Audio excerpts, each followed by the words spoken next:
ഒരു കല്യാണ വീട്ടിലെ സദ്യ എല്ലാവർക്കും കൊടുക്കുവാൻ കഴിയാതെ അത് തീർന്നു പോയാൽ, അതിലേറ്റവും നല്ല ആഹാരം ആർക്കും കൊടുക്കാൻ കഴിയാതെ പോയാൽ, വിളിക്കപ്പെട്ടവർ ആഹാരം കഴിക്കാതെ പോയാൽ എത്ര ദുഃഖകരമായിരിക്കും. ആ ഉടമസ്ഥനെ സംബന്ധിച്ച് എത്ര നാണക്കേടായിരിക്കും. ഇങ്ങനെയൊരു ഭവനത്തെ ബൈബിളിൽ പറയുന്നു. കാനാവിലെ കല്യാണ വീട്ടിൽ അവരുടെ ഏറ്റവും പ്രധാനപ്പെട്ട പാനീയമായ വീഞ്ഞു തീർന്നുപോയി. ഗൃഹനാഥൻ അതറിഞ്ഞില്ല, ഉത്തരവാദിത്തപ്പെട്ടവരാരും അറിഞ്ഞില്ല. എന്നാൽ യേശുവിൻ്റെ അതിശയകരമായ ഒരു പ്രവൃത്തി അവിടെ വെളിപ്പെട്ടു. വെറും പച്ചവെള്ളത്തെ യേശു കർത്താവ് ഏറ്റവും ശ്രേഷ്ഠമായ പാനീയമായ വീഞ്ഞാക്കി മാറ്റി. അവിടെ ശേഷിച്ചിരിക്കുന്നവർക്കെല്ലാം കുടിക്കുവാനായത് കൊടുത്തു.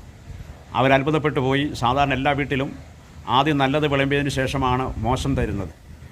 വീര്യം കുറഞ്ഞത് പിന്നീടാണ് തരുന്നത്. എന്നാൽ യേശു കർത്താവ് അവിടെ കൊടുത്തത് ആദ്യമായി പ്രിപ്പയർ ചെയ്ത വീഞ്ഞിനേക്കാൾ ഏറ്റവും ശ്രേഷ്ഠമായ വീഞ്ഞായിരുന്നു.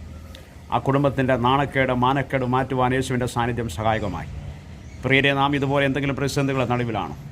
നമ്മുടെ ഭവനം ഏതെങ്കിലും പ്രതിസന്ധികളുടെ നടുവിലൂടെയാണോ കടന്നു പോകുന്നത്? നമുക്കിനി മുന്നോട്ട് പോകാൻ കഴിയത്തില്ലെന്ന് വിചാരിക്കുന്ന സാഹചര്യങ്ങളിലാണോ?